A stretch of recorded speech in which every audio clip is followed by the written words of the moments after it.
It's a myriad of reasons why I'm running. I've lived in San Marcos all my life. You know, going through public schools, graduating from Texas State, and then I started working at the Texas House of Representatives for like the last almost half a decade.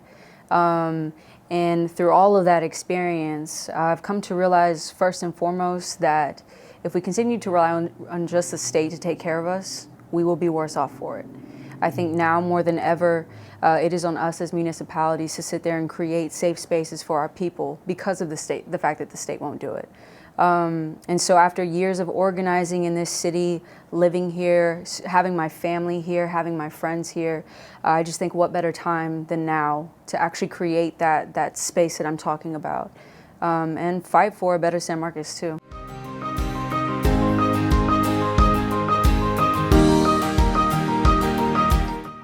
Considering how many people who live here but do not work here, number one is trying to figure out why are people leaving? Why are people leaving and seeking jobs outside of the city? Because not only are they taking their tax money with them, they are taking their talents with them. So first and foremost, trying to figure out what jobs are people leaving for and how can we bring them here to maximize the talent that's already here, first. Number two, though, I think unlike the cities around us, we have to sit here and actually diversify what we're doing. Not just bringing in fast food restaurants, not just bringing in things that people can come and go, but things that will actually keep people here and help them understand the value of what it means to live here.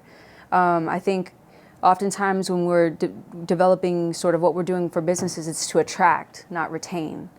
And that's why we see so many people leaving. And so, yeah, first and foremost, we need to figure out why people are leaving. Where are they taking their talents and what are they doing with it, and how can we create those opportunities here?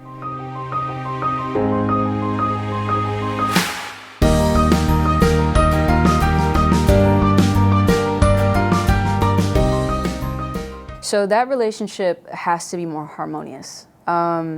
You know, anybody who watches City Council can hear anytime an item comes up about the university, people from the city come and often share their displeasure with what's going on.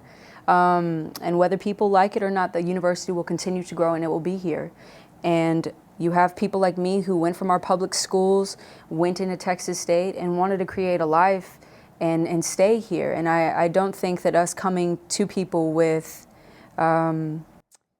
not anger, but displeasure is ever going to help make that relationship more harmonious. So first and foremost, again, trying to figure out the workforce that we have here, how can we partner with the university and make the people, or I guess help the people who are coming from the university to here, create that job stream. What are people doing, whether it's nursing, whether it's technology, taking those talents and keeping it here.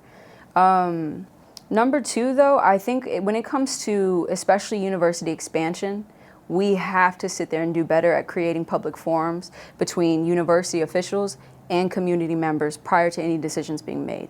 That's one of the most trickiest topics right now is university expansion. And right now that conversation is only had once it gets to City Council. It needs to happen before. We need people involved in these decisions. That way, when this decision comes up for a vote, it's not a surprise to people. People have already felt, well, okay, I gave my opinions and maybe sure all of them weren't listened to, but I had an opportunity to speak. We don't provide that right now. And I think that's why there's so much tension constantly, is because you have the residents here thinking that the university is going to take over the entire city. And it shouldn't be viewed like that.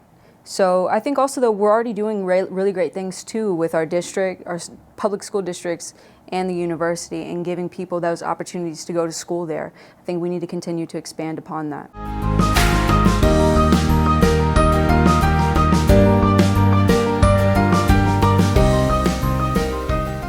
We know that 74% of people in San Marcos are renters. That is much higher than compared to the state. We have, I think, almost like 30% more people renting in this city than owning homes. So first and foremost, you have people like me who want to be able to afford a home and not live with my mother for the rest of my life. But when we don't have opportunities for starter homes or first-time buyers and we're not constantly expanding those programs, then what are we doing? Not everybody has the ability to just jump right into a mortgage payment. Some people need starter options outside of just apartments. So first and foremost, diversifying our housing options. Typically, we see apartments or single-family units. We need more. We need more opportunities to meet people where they're at. Number two, though, I mean, we need more housing options. And so if that's sitting here and figuring out how to bring good builders in here, good contractors, people who are going to be conscientious of the environment at the same time, until we get more housing, those prices, it's a supply and demand, those prices are going to continue to be sky high, like what we're seeing right now. I think the average housing is over $400,000 right now. Who can afford that? I can't. You know, and so figuring out more how to bring in more homes and incentivize contractors to do so, but also those starter opportunities too. We need more starter opportunities for people.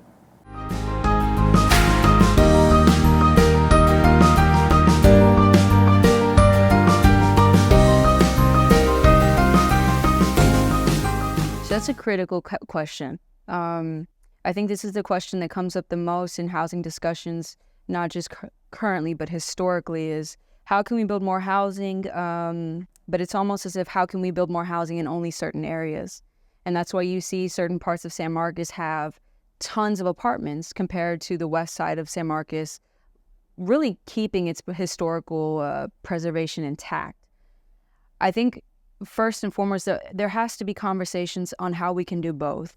You have available lots that exist on the west side of the highway that we could be developing on. But unfortunately, you have a lot of people who have a lot of time to give their input and say no. And unfortunately, sometimes those are a small amount of people, and you could have a large amount of people wanting something vastly different. So we have to have more participatory options for people to sit down and discuss what it could look like. Not just to, hey, let's build this here for the sake of building it and it doesn't flow with the rest of the neighborhood and it's just an eyesore. No. How can we sit here and maintain the design of what exists around it, but still opportunities that are dense, that allow people to live in places where they can walk to surrounding neighborhoods too? I think it can exist at the same time, but I don't think that happens without conversations first. Otherwise, we'll continue to see this cycle of, well, yes, we want housing, but you can't have it in my backyard. Well, we will never get anywhere that way. So has to be more town halls, more participatory options to design or for design.